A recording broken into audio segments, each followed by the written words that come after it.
Hi, my name is Craig Whiteley. And I'm Lisa Marr. And we're here to talk about one of our experiences with our small group.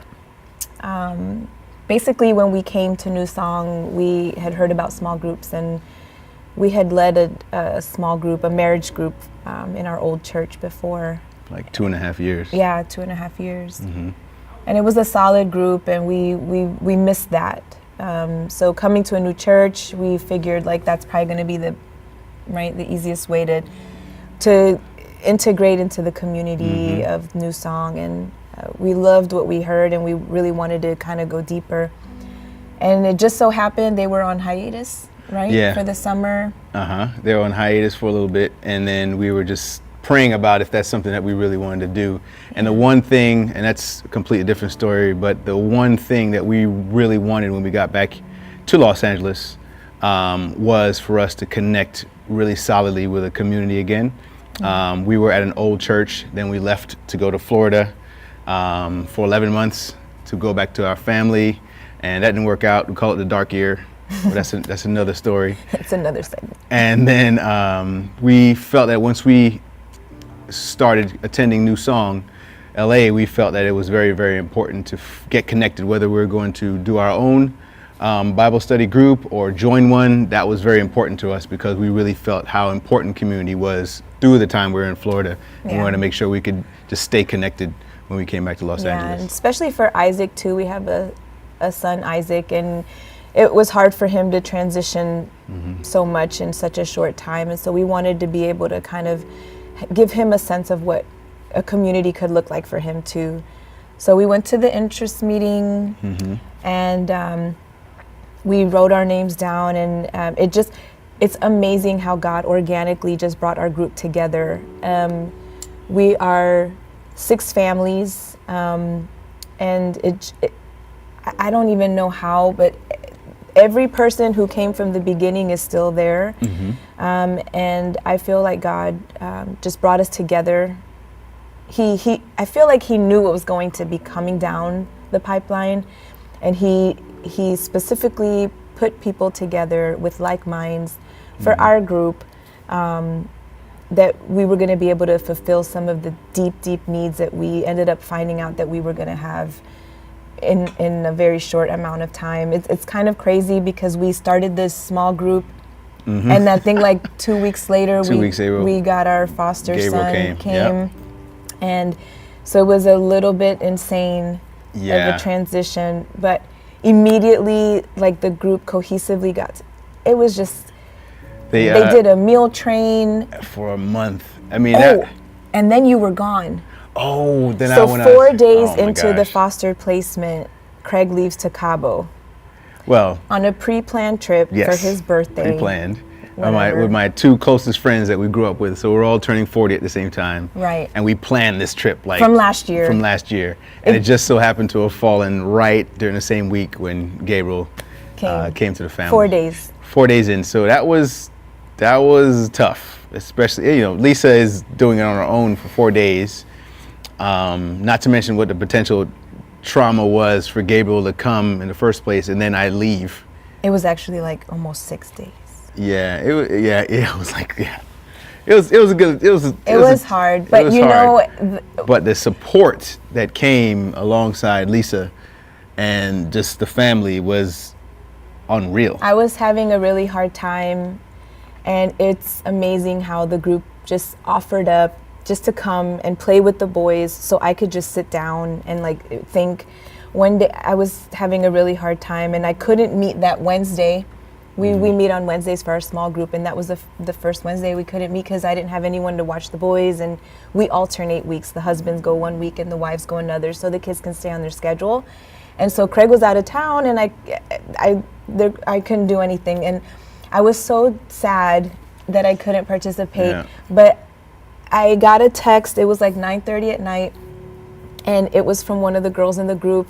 And it said, go check the front door. And I went and I looked, and there were 2 bags of food. Like one had hot food, one had cold foods, and all kinds of snacks and flowers and a card. Man. And I started crying, and it was I was able to feel God in that moment love on me through them, and it was like a reassurance, like you're gonna be okay. You're gonna get through this because I've placed you here for this season at this time on purpose with these people, and it was shifted. It was interesting because during that period of time, I was getting phone calls. I was talking to Lisa on a daily basis while I was in Mexico, and I felt miserable. I wanted to go home. My buddies were not happy that I wasn't happy. They weren't happy that anybody was happy. And I'm praying. I'm like, Lord, I don't know how this is going to work. I think I need to fly back. I don't know how am I going to do this. And Lisa sends a picture of that gift. And the next morning, I spoke to Lisa, and she sounded like a completely different person. And that was the first day I actually enjoyed my time with my buddies, and I think that was like the 4th day in or something. Yeah. Well, that next morning I woke up and I went to go take Isaac to school, and there were like 6 cards, each addressed to me, and each one of the girls had just written their own thing, and they had placed it on the doormat, and it was,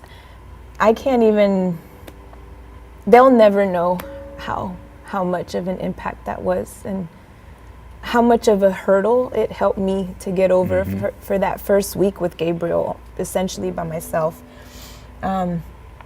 It's just been amazing. And then, fast forward, and when we heard that Gabriel was going to be leaving, it was a very difficult time. There were a lot of reasons surrounding why he was leaving. It wasn't an easy placement for us, and we got to experience firsthand how messy foster care can be, the system, and how broken, and our hearts were broken, and Isaac's heart was broken. He had been praying for a brother for 2 years, so there was a lot of big feelings, and Gabriel left, and we were trying to figure out, like, what do we do? Like, we need to kind of reconnect. Yeah. And I had sent out a text like, hey, do you guys know of like timeshare? A friend of ours does timeshare swap, or I don't know. So I just kind of put feelers out, like, do you guys know anything about this? And it was like a matter of hours. They all started kind of communicating, and the Pottingers, they got together, they accumulated some of their points, their credit card points, and they blessed us with just a weekend away as a family of 3, so we can kind of reintegrate and not only that but crazy. I got an email that the whole group had gotten together and pitched in and gave us like a $100 credit for the resort.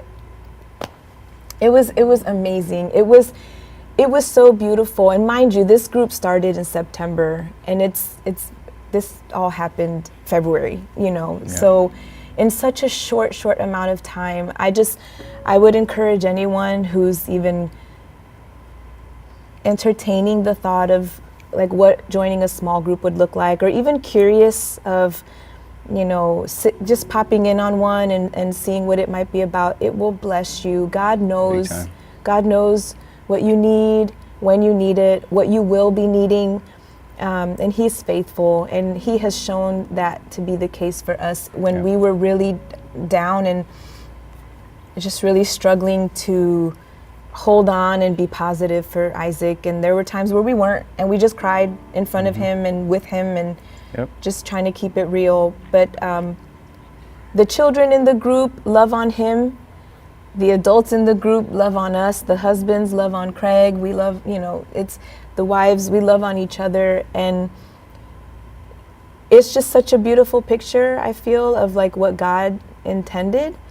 And the novelty of being able to call yourself as part of a tribe. Like, how cool is that, right? For the 12 tribes, like to have a belonging in that sense of a smaller thing. And we have the opportunity to be a part of that, like a piece of the whole that makes the whole thing work. So I just encourage you guys, like, to explore what groups are out there. Yeah, it's just such a special feeling when you can. I think we've all had those experiences when you're at a new church and you're by yourself. And it's very easy to be by yourself. Yeah. But I can speak for myself. When I met Lisa, I was going to church by myself, and it felt so good to eventually be included in the youth group there, where I felt like we were a tribe. And then I was doing church with them. Doing life with them, and I had like-minded people around me that could help support me during my walk in college.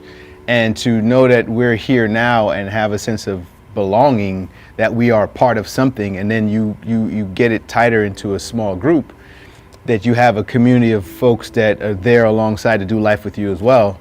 It just makes your walk daily that much easier to handle. We're in a big city like Los Angeles where you can get swallowed up very easily, especially as a believer. And I think it's very helpful that that you can find yourself being a part of a group that can really help support you during those times of the ups and downs, celebrate with you, and love on you when you're not so happy, and that's a good thing.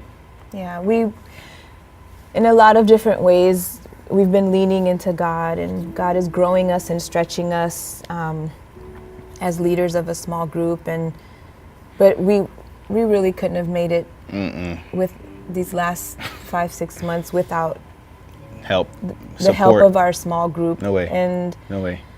And I'm so grateful to Newsong for even encouraging people like constantly to join a small group, because it really has blessed us in a way that is unlike anything else. Yep. Yeah. It has.